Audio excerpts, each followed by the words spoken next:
Lies can feel like shortcuts.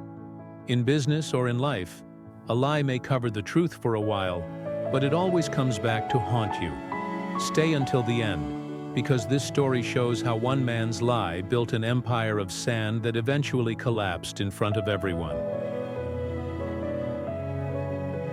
Marcus was 32, an ambitious entrepreneur in Austin, Texas. He had founded a small tech startup with 5 employees who believed in him. They worked in a cramped office above a noisy Mexican restaurant, fueled by energy drinks and endless optimism. Behind the confidence, Marcus carried a heavy burden. The company's sales were weak, investors had shown little interest, and his personal debts were piling up. His parents had invested their savings, and his employees depended on him for paychecks. Then one day, an email arrived inviting Marcus to pitch at a prestigious tech conference. Hundreds of investors, reporters, and founders would be in the audience. This was the kind of opportunity that could change everything. The truth terrified him. Revenue barely covered rent, and the charts in his presentation looked flat. But as he waited backstage, Marcus whispered to himself, "If they see the truth, they'll walk away." When the spotlight hit, he forced a smile. He said, "We're already profitable and growing 30% every quarter." The applause was instant, and relief rushed through his chest like fire. That one lie seemed to open every door. After the talk, 2 investors approached him. Ellen, sharp-eyed and skeptical, asked pointed questions.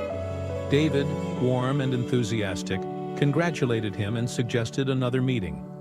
Back at the office, his employees cheered. They believed their future had just changed. Marcus celebrated with them, but inside he knew he had just placed their hopes on a shaky foundation. That night he stared at the real spreadsheets on his laptop. The numbers told a bleak story of losses and overdue bills. With a shaking hand, Marcus deleted them and typed new ones.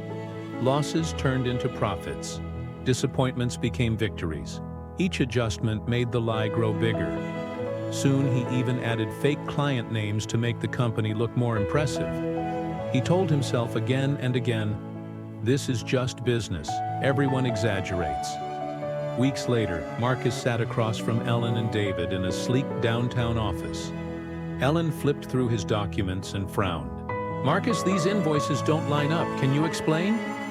Marcus forced a laugh. "Just a clerical error." But Ellen wasn't convinced. She asked for third-party verification. David looked uneasy but stayed quiet.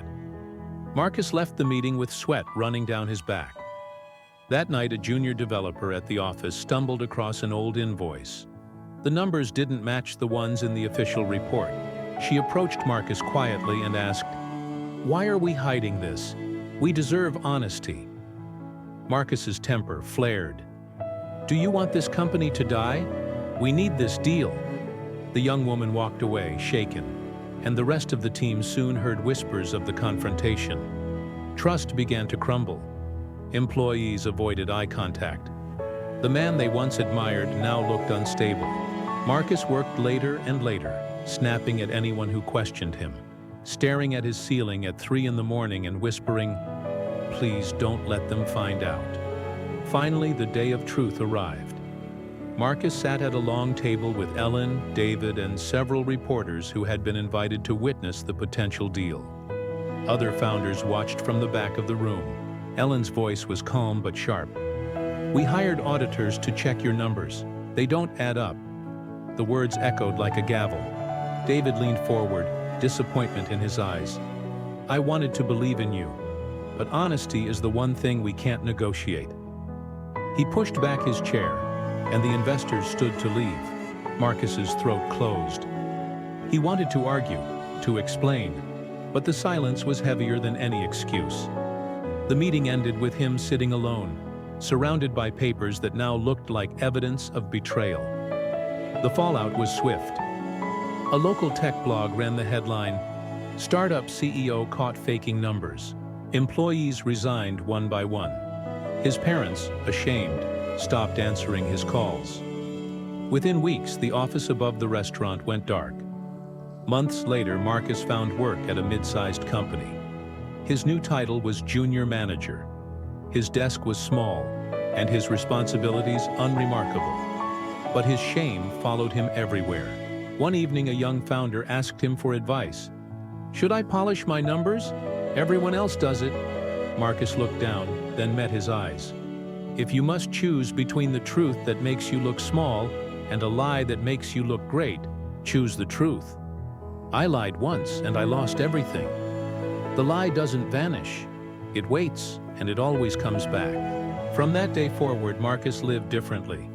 He admitted his mistakes openly. He told his story to warn others not to build their futures on lies. Because in business or in life, lies always circle back. They may hide for a season, but they leave cracks that eventually shatter trust. Lies in business or life will always come back to haunt you. Tell the truth early, before the lie becomes the ghost that follows you everywhere. If this story moved you, subscribe to this channel for more timeless life lessons every week. Share this story with someone who needs the reminder that truth, even when painful, is the only foundation that lasts.